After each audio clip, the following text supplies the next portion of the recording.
Oy, Dios mio, I believe is the phrase. That was an ass kicking. Oh, man. Yeah, anytime you begin an episode with the sad sigh as the actual introduction, when we usually try to begin with high energy, that's indicative of the way the game went. You know the US has lost. Yeah. Welcome to the quick take, hot take of USA 2, Colombia 4. For those who are unaware, we do this sort of immediately after full time. So a few minutes after full time here.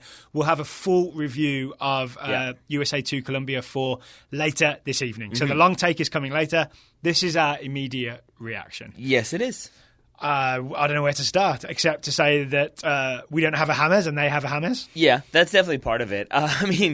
So we should say, USA losing 4-2. And I would say I would like to start with what we're looking at on the screen frozen right now. The future is, and I find it really frustrating. But just to start with, a year on from the USA failing to qualify, losing to Trinidad, a year and a day on, I suppose, to kind of have like all of like the future is marketing. That's what I'm pointing at in the banner on the screen. The future is us, it says. Yeah, whatever. By the way, that wordplay has never worked for me, using US No. as us. No. Yeah. And just so much of that, like the Next Generation series or whatever this is being billed as. The kickoff series. Yeah, and it just feels like the kickoff to what? And it just seems like that was very tone deaf from US Soccer, especially given that it's an interim manager. And I feel like, you double the scoreline from the Trinidad game, and it felt like, some of those problems are still there. Yep. And that's kind of where I'm coming from, at least right now. Maybe when we rewatch some stuff, I'll feel a little bit better. Yeah. But right now it feels like I'm frustrated with U.S. soccer for this result. Interesting. Yeah. All right. Let's dig into your emotions a little bit more then. Why are you frustrated with U.S. soccer specifically? Because my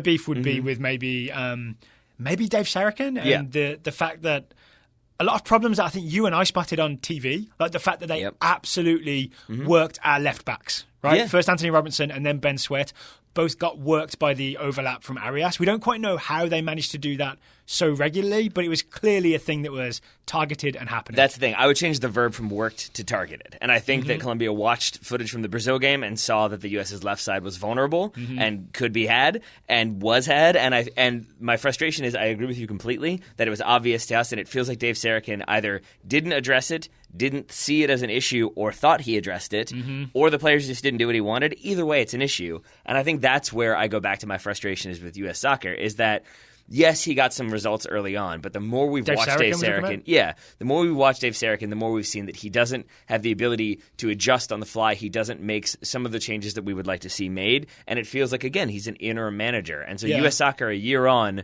for us to be, I would say, embarrassed by Colombia, it speaks to me of like, you guys know that this isn't right, and you're still doing it. Yeah. I mean, I would argue it's not as if they're giving Dave Sarachan a go as if he's going to be the full-time coach, right? But you're more just frustrated that we're still waiting for a full-time coach, and in the meantime, we've got a bunch of games scheduled, and we've scheduled them against really good opponents who are like coming to our house and embarrassing us. And if I'm being like very honest in my emotions, I think part of it is that I really talked myself into this game. Like, I not talked myself into, we're going to win it, but I had started to feel like, why are we playing these friendlies? Like, what are we doing? Until we have a coach, until we know what we're doing and have a game plan for how we're going to proceed, what's the point of this? But we did the show. I kind of got excited about show? I got excited about like, okay, we're going to see some Jonathan new faces.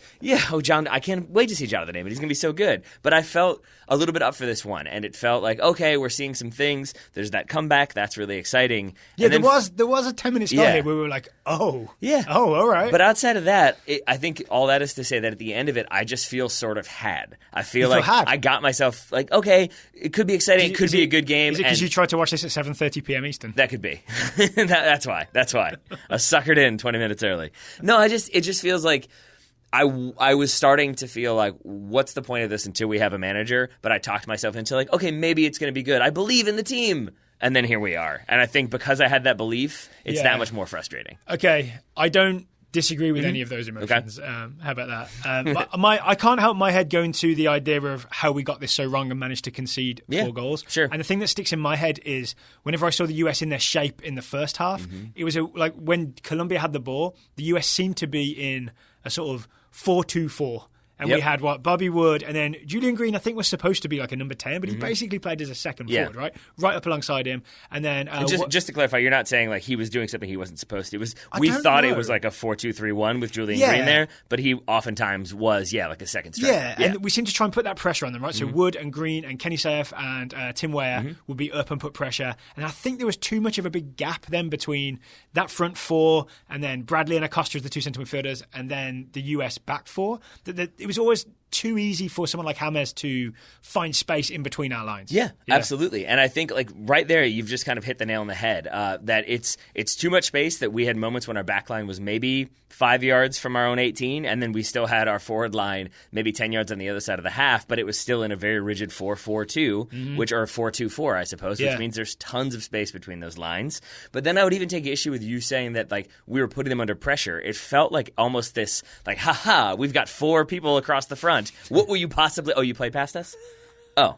Well, we didn't see that coming. Well, actually, and then there's the scramble backwards to try and get back in shape, and then we're always on the back foot. And I think, obviously, we'll rewatch, but I think that might be part of the reason why our fullbacks were always scrambling and out of position, is because they didn't have the necessary cover in front of them to begin with. We'll test that theory when we rewatch. Yeah, that works for me. And I would just add that, like, another aspect that I found frustrating is, look, I know there was lots of opinion about Michael Bradley. Yeah, we saw it on Twitter. Yeah. And I don't really have that much to say about him right now in the quick take. I look forward to watching it again and maybe paying a little more attention to him specifically. But I did find it very telling that right before the second half began, we saw him giving a very emphatic team talk. Everybody surrounding him, definitely the gestures indicating like we got to go at them, we got to press them, we got to put them under pressure. Yeah. And the fact that happened coming out of halftime, it either means to me that like Michael Bradley wanted to a visible sign that he was still the leader. Maybe that's the case. Or maybe it's the case that whatever was said in the locker room, the team came out and said, we still have no idea what we're doing or how to deal with this. We got to figure something out. Because there was briefly, for 10 minutes, there was a narrative that Bradley seemed to take control at that sort of pre-second half kickoff team talk. Definitely a lot of gesturing forward. It did seem to be, let's tighten those lines up. If we're going to press, let's all do it and get the back line high and get the midfield high so we actually put some pressure on. And then we scored 2 goals. Yeah. So in my head, I was like, oh, this could be the Bradley redemption game. Because he had the pass out to Robinson, I believe, that's before the cross. Not that it was a brilliant pass, but you know what I mean? For the first goal, right? Yeah. So for the Acosta goal. But it's a forward pass into a relatively dangerous space. Yeah, that was a rarity in this game. But then after that, the whole thing fell apart. And what I'll be interested to see is the systemic problems we saw where Colombia were able to find space definitely down our left side, and also just in all kinds of pockets of space. How much of that is Michael Bradley's fault and Kellyn Acosta's fault, like either or how much is it a wider systemic thing? So I want to actually watch this, and because we've seen we got a load of tweets coming in, people being mad about Michael Bradley just because I guess everybody just wants to focus their anger there.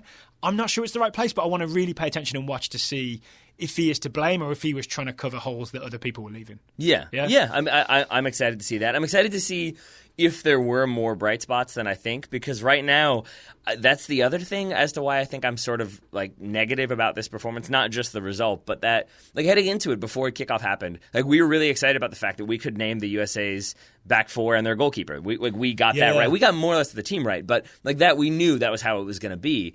And just the fact that leaving this game, I'm sort of like, well, is that the back line that I want to see going forward? It sort of feels like even the stuff that I thought we had answers to, or we at least had a foundation for how we move forward, I'm now looking at that foundation again and wondering, like, is that going to work? Or do we need to change the personnel again? Or maybe it is just that the system didn't work. All of that leads to more questions. The final thing I would say before we end this quick take and go and do the big review is I think we need to accept that the current status of the US men's national team is such that when we go up against someone like Colombia, we really should have had a third central midfielder and not Julian Green playing as an attacker. I'm not even blaming Julian Green.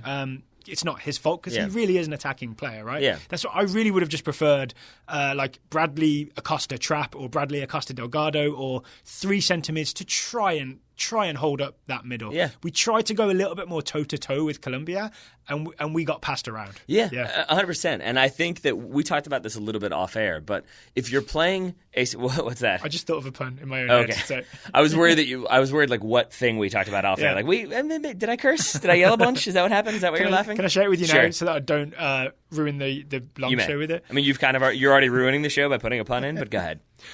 When you have a James, everything looks like it's going to get nailed.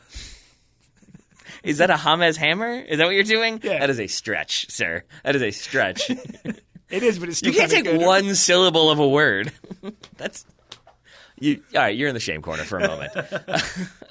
But I think when you're playing, when you have a James, all our players look like snails. No, it's worse. You're going to sit in Better that. or worse? You're going to sit in that. Is what's going to happen. What I was going to say is that when you're playing a superior opponent, I think if you know that going in, and I think we knew that going in, they have Radamel Falcao and James Rodriguez. There you go.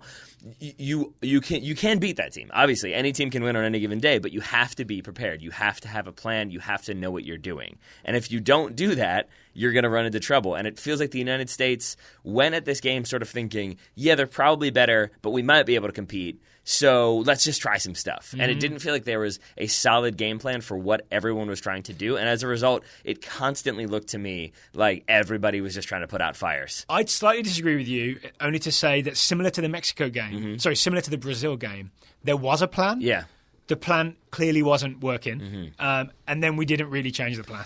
Yeah, I mean... Yeah, like I would have liked to have seen an idea of, okay, we're going to tighten this up on the left side.